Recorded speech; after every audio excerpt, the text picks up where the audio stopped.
Chapter 13. The Cobs Creatures.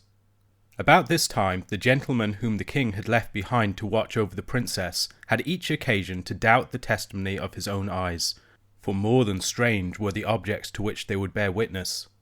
They were of one sort, creatures, but so grotesque and misshapen as to be more like a child's drawings upon his slate than anything natural. They saw them only at night, while on guard about the house. The testimony of the man who first reported having seen one of them was that, as he was walking slowly round the house, while yet in the shadow, he caught sight of a creature standing on its hind legs in the moonlight, with its forefeet upon a window ledge, staring in at the window. Its body might have been that of a dog or wolf, he thought, but he declared on his honour that its head was twice the size it ought to have been for the size of its body, and as round as a ball, while the face, which it turned upon him as it fled, was more like one carved by a boy upon the turnip inside which he is going to put a candle than anything else he could think of. It rushed into the garden. He sent an arrow after it, and thought he must have struck it, for it gave an unearthly howl, and he could not find his arrow any more than the beast, although he searched all about the place where it vanished. They laughed at him until he was driven to hold his tongue, and said he must have taken too long a pull at the ale-jug. But before 2 nights were over, he had one to side with him, for he too had seen something strange, only quite different from that reported by the other. The description the second man gave of the creature he had seen was yet more grotesque and unlikely. They were both laughed at by the rest, but night after night another came over to their side, until at last there was only one left to laugh at all his companions. 2 nights more passed, and he saw nothing, but on the 3rd he came rushing from the garden to the other 2 before the house, in such an agitation that they declared, for it was their turn now, that the band of his helmet was cracking under his chin with the rising of his hair inside it. Running with him into that part of the garden which I have already described, they saw a score of creatures, to not one of which they could give a name, and not one of which was like another, hideous and ludicrous at once, gambolling on the lawn in the moonlight. The supernatural or rather subnatural ugliness of their faces, the length of legs and necks in some, the apparent absence of both or either in others, made the spectators, although in one consent as to what they saw, yet doubtful, as I have said, of the evidence of their own eyes, and ears as well, for the noises they made, although not loud, were as uncouth and varied as their forms, and could be described neither as grunts, nor squeaks, nor roars, nor howls, nor barks, nor yells, nor screams, nor croaks, nor hisses, nor mews, nor shrieks, but only as something like all of them mingled into one horrible dissonance. Keeping in the shade, the watchers had a few moments to recover themselves before the hideous assembly suspected their presence, but all at once, as if by common consent, they scampered off in the direction of a great rock, and vanished before the men had come to themselves sufficiently to think of following them.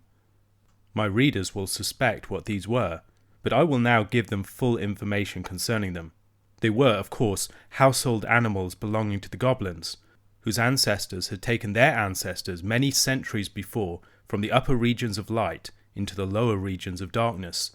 The original stocks of these horrible creatures were very much the same as the animals now seen about farms and houses in the country, with the exception of a few of them, which had been wild creatures, such as foxes, and indeed wolves and small bears, which the goblins, from their proclivity towards the animal creation, had caught when cubs and tamed.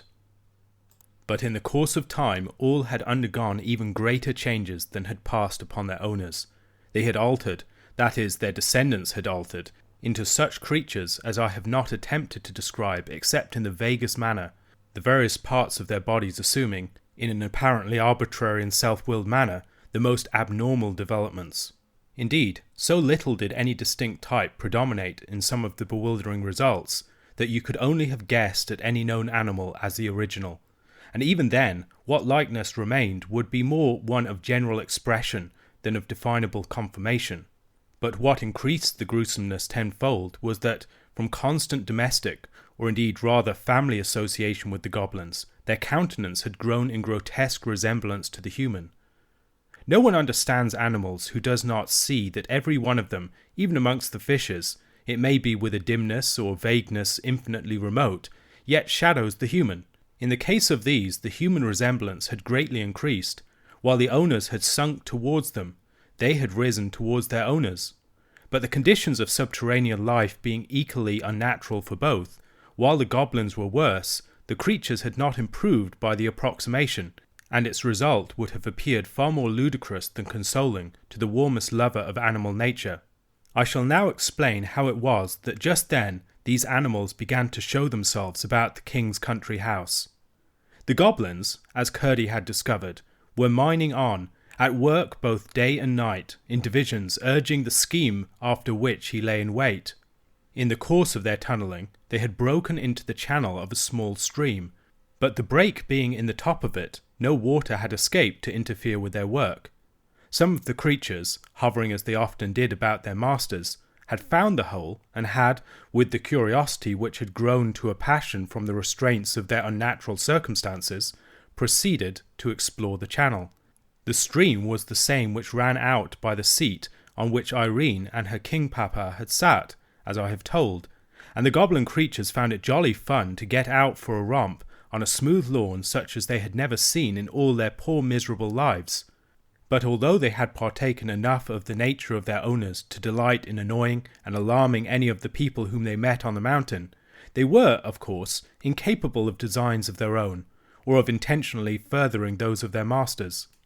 For several nights after, the men-at-arms were at length of one mind as to the fact of the visits of some horrible creatures, whether bodily or spectral they could not yet say. They watched with special attention that part of the garden where they had last seen them. Perhaps indeed they gave in consequence too little attention to the house,